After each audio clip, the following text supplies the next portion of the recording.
Fk8 tuning and development. What oil weight do I run, and what oil weight do I run if I've upgraded my turbo or built my motor or maybe running cams? Well, that's what this video is all about. Before I continue, hit the subscribe, the like, and please share the video. First, before I continue, I have to explain the numbers in oil. 5W30. What does that mean? What is the difference between 5W30 and SAE or straight 30 weight? The last number, the 30, is how the oil flows when it's hot. The first number is how the oil flows, or the viscosity, when it's cold. Well, what does that mean? Does it mean that it flows faster when it's cold and it's thinner? No, that's not what that means. So if we have a straight 30 weight oil, it has a certain amount of flow rate when it's cold. That would be straight 30. So it's 30 weight cold. It'd be 30. If we were to do it as a number like that, it would be a 30W30.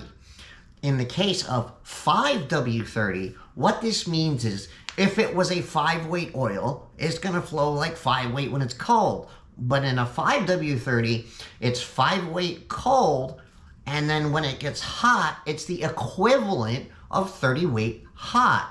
Does this mean that it flows faster when it's cold? No, it's still thicker. It just flows better than straight 30 weight cold. So what oil do I run? This is where all the confusion, the debate is online, and I've been told that people debate this all the time. On a stock turbo, stock motor car, 0W20, what the factory recommends, to 5W30 is completely acceptable. Can you run 10W40? Yes, you can run 10W40 in a stock motor, stock turbo car. However, I do suggest that if you're going to run a 10W40, that you drive the car longer before you start being hard on it and getting into boost, so that this way the oil starts to flow faster. Well, why is this important? Well, one of the things is that the oil flows at a certain rate when it's cold, and when you turn around and try to beat on the car in this scenario, the rods can get heated up really quick, fast enough, where what will happen is you're not going to get enough oil flow past the bearing to cool it off. Then the bearing starts to heat up, touch down, and next thing you know, you've got a spun bearing. As you can see in this illustration here, that the crank has been basically put invisible to block. The yellow pathways are oil pathways. The other thing I should mention is that the block, the rods, the crank, all those parts grow, and the bearing clearances increase and the pathways increase.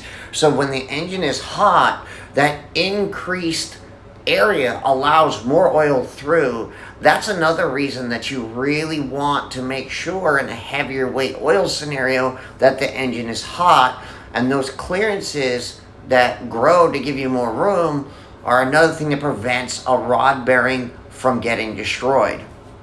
Now, is this likely to happen in a 10W40 weight oil? Not really. Maybe if you're in Canada. And again, this is depending on your environment. So if you're in Florida, running a 10W40 weight year-round is going to be fine. If you're in, say, Canada, in the upper part of Canada, I'm going to say no, you don't really want to run a 10W40 weight year-round on something like that. Maybe run a 5W30 during the colder winters, and then maybe a 10W40 during summer.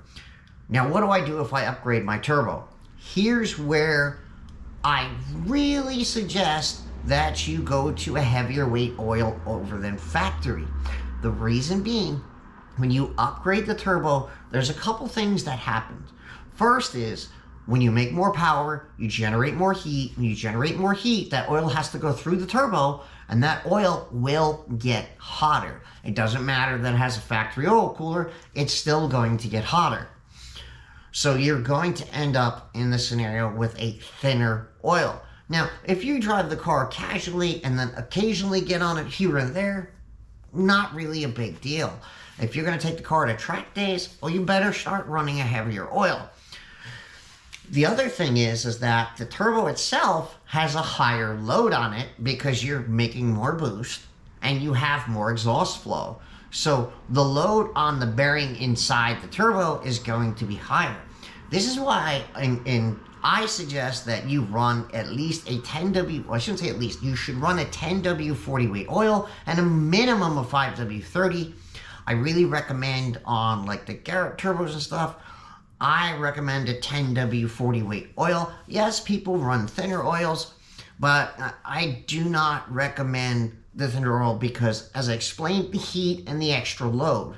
You want something that when the oil gets hot, it's not going to thin out so much that you end up, again, not having that layer of oil between the rod bearings and the crankshaft.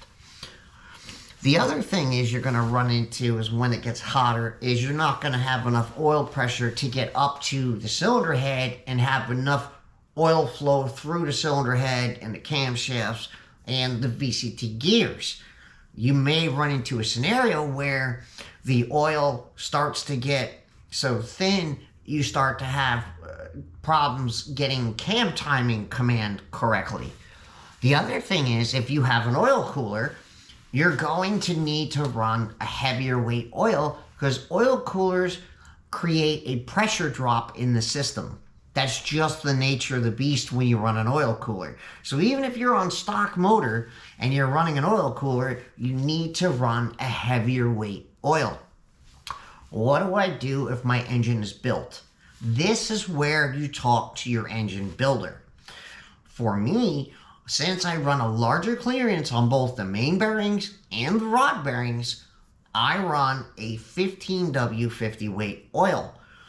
Now, again, we go back to when the engine is cold, you don't want to beat on it because even though it's 15W 50 and it flows as if it's 15 weight when it's cold, you still do not have the flow rate when it's hot. Well, why do we add all this extra bearing clearance?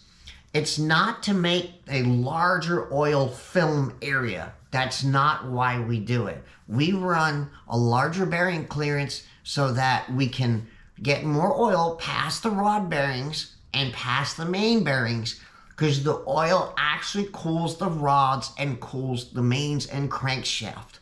Coolant does not cool that area, so you're relying 100% on oil. This is why you must run a good oil. Do not run some Walmart generic synthetic oil. That is an absolute terrible idea. The other scenario where you will maybe want to run a 15W50 rarely on a stock engine is if you're going to do a track day. Those are scenarios where you may want to think about on a track day running a heavier oil due to the oil getting so hot on a track day and thinning out so much that you're not getting to oil to critical areas where you need them. However, on stock motor, I kind of iffy on that. Maybe more, I think it'd be better in the case of if you had an oil cooler, whereas if you don't have an oil cooler, you don't need that bump in pressure as much on a totally stock motor, stock turbo car. A 10W40 should be enough. And like I said, unless you're absolutely putting the car through a complete flogging, and I mean a whooping. So let's kind of review this. Well, why do we need bigger bearing clearances in a built motor? Because we want more oil flow past the bearings to keep them cooler. Why do we need a heavier weight oil when we upgrade the turbo from either drop-in turbo or maybe like a Garrett G series? It's going to get hot. The oil's going to get hotter, and the load on the turbo itself and the turbo bearings on the inside is heavier. So you want that extra viscosity to keep that oil film in there. And I know some people are going to look into the forum and say, oh, well, 0W20 doesn't mean that that film strength's any weaker. Well, the thing is, when you turn around and talk about the film strength, they're talking about within a certain temperature range. And if you're going to go into a bigger turbo, you're going to exceed that standardized. You can very easily exceed that standardized temperature range. And lastly, the upgraded turbo stock motor. Again, I suggest 10W40. So, and environmental. Once again, environmental. If you are in Florida running a 5W30 year-round, you're not going to hurt anything. Even 10W40 on a stock motor, stock turbo. If you are in Canada, I would not suggest a 10W40 year-round on a stock motor, stock turbo, unless you're going to let the car just warm up. Again, you're not going to hurt anything running a 10W40 as long as you're not going to go out and just beat on it right away if you're going to let the oil get some temperature in it. Some are going to say, well, the thinner oil is going to run faster, dissipate heat faster, so just run the thinner oil anyway. There is that argument, but I can tell you firsthand when you watch the oil pressure, all right, and that's a big thing. Watching the oil pressure when it's hot, that 0W20 will start to lose so much oil pressure in the case of a track day that you can very likely create damage. You need that oil pressure so that oil gets to the back half of the crankshaft, gets up to the cams into the back half of the camshafts. So while a 0W20 may flow faster, and yes, it will cool faster, but when you start to drop so much oil pressure, you have to remember that oil has to go from front to back, and then you don't get as much oil in the back and you create damage. So that's where most people don't have the understanding to realize that that's why you run a thicker oil, even though a 0W20 would technically pull more heat out of the engine. I go back to this picture again, and just imagine the oil is fed from the front of the engine going towards the back, and that the first few bearings will get the oil pressure they require, but because of the lack of total oil pressure, you will not drive the oil into the back of the crankshaft and the back rod bearings, and the damage will be done there. Thank you again for tuning in. Subscribe, like, share the video. Y'all have a great day. And if I don't respond right away, I'm moving to a new place, so I apologize in advance for any delays. Everything should be fully moved by December 15th. Thank you. Have a great weekend.